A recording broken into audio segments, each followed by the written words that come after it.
You're Sperp back with another video, and I just got done watching Leave the World Behind, the brand new Netflix movie that just dropped.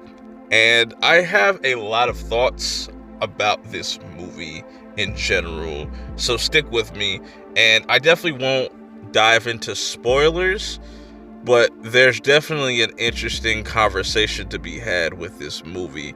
And yeah, let's talk about it. So this is starring Julia Roberts, Ethan Hawke, Mahershala Ali. You know what I'm saying? Ethan Hawke's character and Julia Roberts' character is who we get introduced to first.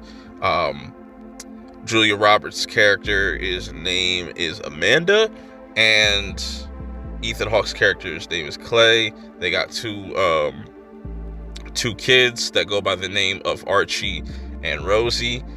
And you know, it's just it starts off just like a random day. You know, they're on vacation. They set up at this house, you know what I'm saying, that's owned by somebody else, which we'll get into that very shortly. And then all of a sudden, once they're at this beach, you know, things really start to get weird. But I liked how throughout the movie they just showed you like things kind of going left without people really knowing what was going on. Like, there's a scene of Amanda going to a grocery shop, coming in, loading up her food in the trunk of her car, and she sees Kevin Bacon's character that he's just stockpiling on like water and different supplies, and she's just acting like it's a normal day, and she doesn't think anything of it. She thinks it's kind of bizarre, but she really just doesn't think nothing of it, so she just kind of goes about her day. But it's everything starts to escalate as soon as the whole beach situation happens, and there's this like oil tanker that just like is just out of control and washes up on shore. So that causes somewhat of a panic with people that are also on that beach. But now things get interesting as they go back to the house and they wake up in the middle of the night, and we get introduced to Mahershala Ali and his I'm drawing a blank on the female that played his daughter, but they show up asking if they could stay, and it's come to find out Mahershala Ali's character, GH or George, he actually owns this house. But Amanda is really kind of suspect, almost Karen-esque, or very cautious. It definitely comes off as like, oh, does she just not like black people? But once you kind of understand her background and what she's all about, it kind of makes sense the way that she's acting. But it does get kind of, I can see people being a little annoyed by that, but also the other side of it, like a lot of other people would have that kind of reaction, like you just showing up in the middle of the night telling me there's this blackout, you know, and his story does add up. So they end up kind of taking up the guest room in the basement and whatnot. And what I find fascinating about this movie, and a lot of like post-apocalyptic type of themes, is focusing on how humans would react to this said situation, because you know, we're so connected to our phones and technology. And in this movie, pretty much there's a whole blackout, you know what I'm saying, like the whole grid gets knocked the fuck off and nobody knows what the hell's going on. Sometimes you can kind of see messages being relayed on the television, or you know, but they kind of miss it, but we as the audience kind of hear it throughout the movie. And that's what I really like about this movie, is just how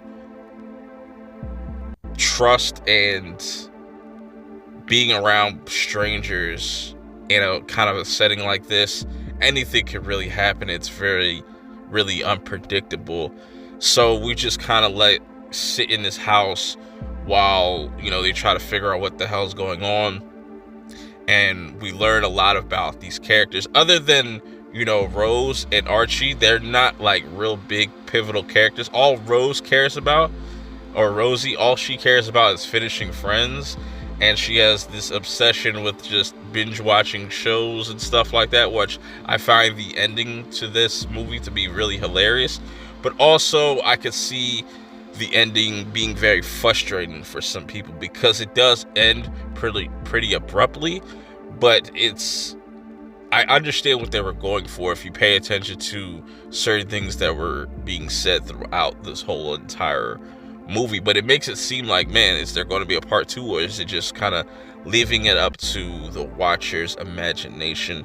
And I gotta say, though, it's just a really fascinating story, kind of seeing things kind of build up to that escalation point, and how things get kind of crazier and crazier, and you start to kind of see our characters be really antsy, very impatient with certain things, indecisive, and that's what I really kind of took away from it.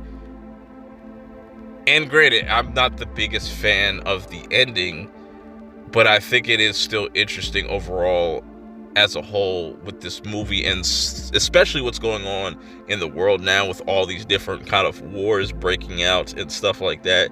And people have always kind of speculated, or you've seen videos where they say like, yo, what if an EMP drops on the United States, like, and they just knock down the whole entire grid? You know, this is kind of giving you a glimpse or somewhat of a scenario in which that happened, and we're trying to see how people are going to react to it. But everything with Mahershala Ali's character is interesting because he's very mysterious.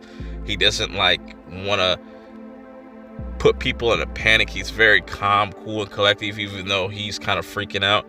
And his daughter Ruth was also an interesting character because she cares about her father, she cares about her mom. That gets mentioned that she was on a plane, so we'll even know if she's alive or if she, you know, survived. She's just out there, which really makes me think, like, could they probably follow this up with a sequel? I don't know how much that would do, but like I said, the ending is kind of a mixed bag for me. Like, I'm not like completely wowed or over the moon about it. It's just one of those abrupt Soprano type endings. If you've ever seen The Sopranos, it definitely felt like that. But I'm curious to see how other people are going to react to this movie and what kind of conversations are going to come out of it. I could see a lot of people being frustrated, but then the other half being like, oh, I get it, I understand what they're going for with this movie. Overall, I would definitely recommend checking this out because you might have a different opinion than mine, and that's what I want to kind of hear, and let me know how you guys feel about it in the comments below. Till next time, I will see y'all in the next video. Peace.